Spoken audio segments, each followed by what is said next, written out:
কেমন লাগছে ছেলের বাবায়? ভালো লাগছে? বাবা ভেরি খুশি। ওই আমার গোলু বসে।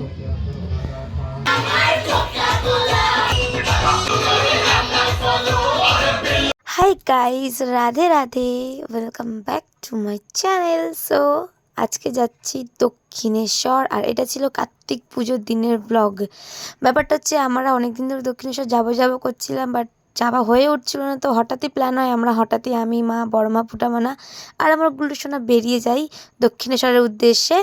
আর এখন দাঁড়িয়েছি আমরা সোনারপুর স্টেশনে, ট্রেন ধরে যাব শিয়ালদা। ফাইনালি ট্রেনে উঠে পৌঁছে গেছি আমরা শিয়ালদায় ডেস্টিনেশনে আমাদের। আর এখান থেকে আমরা নর্থের ওই সাইডে গিয়ে ধরবো ডানকুনি লোকাল, যাব দক্ষিণ। আর সেই দিন ছিল আমার আর আমার গোলু আমার আশুদের বাড়ি নিমন্ত্রণ। সত্যি কথা বলতে কার্তিক ফেলার আগে থেকেই ও জানতো, যেহেতু নতুন নতুন বিয়ে হয়েছে, কার্তিকের ঘরে পড়বেই, তো আমাকে সে নেমন্তন্ন করে রেখেছিল ওদের বাড়ি যাওয়ার জন্য। ওই জন্য আমি দক্ষিণেশ্বরে গিয়ে আর পুজো দিয়ে কিন্তু আমি আর আমার গোলু ফিরে যাব আশুদের বাড়ি।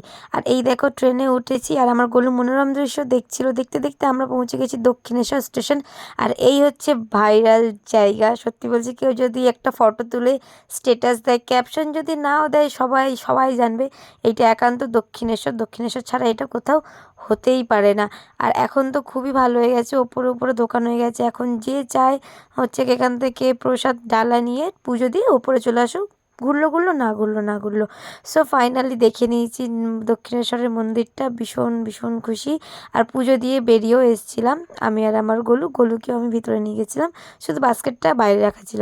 আর এখানে দেখো কত হনুমান। দক্ষিণেশ্বরে এলে এইগুলো দেখতে বেশি ভালো লাগে, চারিদিকে হনুমান আর হনুমান। আর যেহেতু গেছিলাম আমরা শনিবার দিন পুজো দিতে, এমনিই আমার নিরামিষ সেদিনকার, তো সবাই বললো যে পুজো দিয়েছি যখন সবাই নিরামিষ খাবে। বাট আমার মা নিরামিষ খায় না গাইস, উনি মাছ ভাতই খেয়েছে। আর আমরা তিনজনে নিরামিষ খেয়েছি। আমাদের মেনুতে ছিল ভাত, ডাল, পোস্ত, পটল আলু তরকারি আর পনির। হালকা খাবার ছিল, ভীষণ সুন্দর ছিল, চাটনি পাঁপড়ও দিয়েছিল। খাওয়া দাওয়া শেষ করে আমরা ধরে নিয়েছিলাম অটো, যাচ্ছিলাম আদ্যাপীঠ। আর আমাদের এমনই কপাল, আর তার থেকে বড় কথা আমরা জানতাম না যে আদ্যাপীঠেরও মন্দির 12:30টার সময় বন্ধ হয়ে যায়, যেরকম দক্ষিণেশ্বরের মন্দির বন্ধ হয়ে যায়। সো আমরা না জেনে অজান্তেই গেছি, কি জানি কি ভগবানের ডাক। আমরা কিন্তু খেয়ে দিয়ে উঠে আমার বড়মার জন্য ওষুধ নিতে এসেছিলাম, তো ওখানে সবাই আদ্যাপীঠ পরে চিল্লাচ্ছিল। আমি মাকে বলি, সেই যখন তোমরা বেলুড় মঠে যাবে তখন 3টে অবধি ওখানে বসে থাকার থেকে আদ্যাপীঠ দিয়েই ঘুরে আসি। তো এইটা হচ্ছে আদ্যাপীঠের আশ্রম, এখানটায় হরিনাম হয়। আর আমরা হাঁটতে হাঁটতে দেখলাম কি, এই দেখো আদি মন্দির। সো অনেকক্ষণ হাঁটার পর পুরো মন্দিরটা ঘুরে দেখেছিলাম, ভীষণ সুন্দর, ভীষণ শান্তির জায়গা। অনেকক্ষণ হাঁটার পর একটুখানি বসে নিয়েছিলাম, কারণ ওরা 3টের দিকে দক্ষিণেশ্বরে যাবে, আর আমি তো বেরিয়ে আশের বাড়ি চলে যাব, তো আমি একটু হেলান দিয়ে বসেছিলাম। আর দেখো ওরাও এসে ঘুমিয়ে পড়েছে, আমার বড় মা তো একচুট ঘুমিয়েছে। তো আমরা আদ্যাপীঠ দক্ষিণেশ্বরে চলে এসেছি, আর এরা যাচ্ছে এখন বেলুড় মঠের দিকে, আর আমি চলে এসেছিলাম আশুর বাড়ি।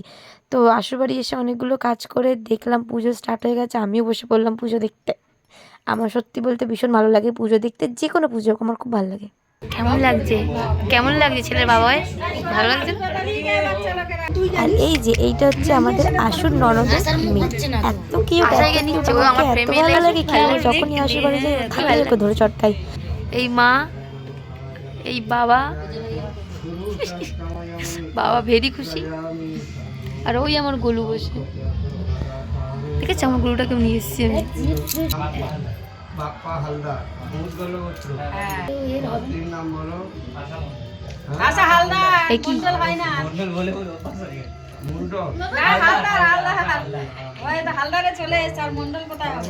শান্তি পূর্বক যদি কোনো ইষ্ট সিদ্ধি কাম। দেখেছো আমাদের বাপ্পাদার কাণ্ড, আর নিজেরই বউয়ের টাইটেল ভুল বলছে, মণ্ডল বলে দিয়েছে। যেখানে আমাদের আশু হালদার হয়ে গেছে, আমাদের বাপ্পাদা তাকে মণ্ডল ফের বানিয়ে দিচ্ছে। আশু যাবে না, আশু যাওয়ার ইচ্ছে না, রিনি মনে ঠেলে ঠেলে পাঠাতে চাইছে। আর আমার গোলু ভীষণ খুশি হয়েছে ওখানে গিয়ে। আমার গোলু দেখো চুপ করে বসে আছে, কত কিউটি বাচ্চা লাগছে না আমার সোনাটাকে।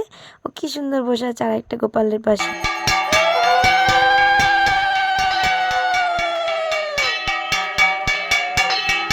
দেখেছো, যার জন্য আমি এখানে এলাম সেটাই আমি তোমাদেরকে দেখালাম না। কার্তিক ঠাকুর দুটোই তো তোমাদেরকে আমি দেখালাম না।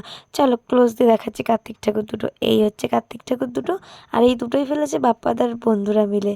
আর আমার গোলুকে দেখো, আমার গোলু তো আড়ালি হয়ে গেছে, ও লুকিয়ে গেছে। আর আমাদের আশু, সত্যি বলছি গাইস, আশুকে এত মিষ্টি লাগছিল যে কি বলবো। আর এই হচ্ছে আমাদের আশু ম্যাডামের বনু, এটা হচ্ছে আমাদের আশু ম্যাডামের বাবা, আর আশু ম্যাডামের মা হচ্ছে আমার পাশে যিনি বসে আছে উনি, এই যে এই মহিলাটা। ইনিও খুবই ভালো মনের মানুষ। আমি আর আশু ক্লাস 1-এর বন্ধু বান্ধবী। সত্যি কেউ বিশ্বাস করবে আমরা ক্লাস 1 থেকে একসাথে আছি।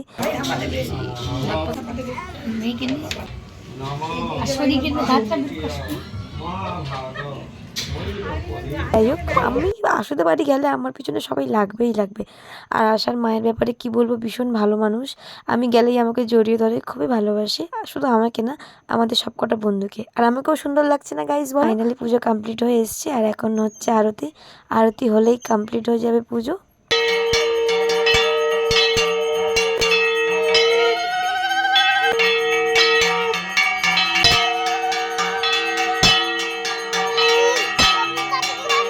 আর আমরা বন্ধুরা আর এই যে আশার বোন কটা যেখানে যাবে ওদের নাচা চাই। আমাকে শুদ্ধ মানে ওদের নাচা চাই।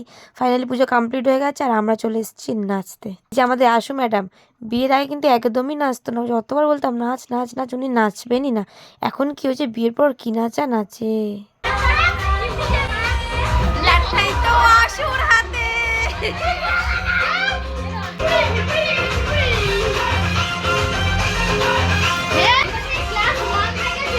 ক্লাস 1 থেকে, আর আজ আমাদের এজ হচ্ছে 21, মানে 21 বছর বয়স আমাদের।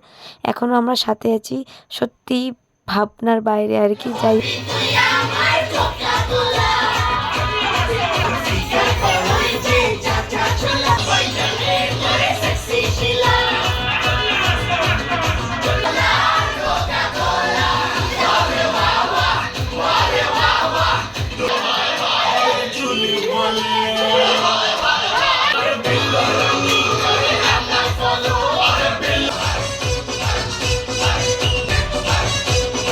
আমাদের বাপ্পা দাও কি নাচছে, পুরো মাটি কাঁপিয়ে দিচ্ছে একদম।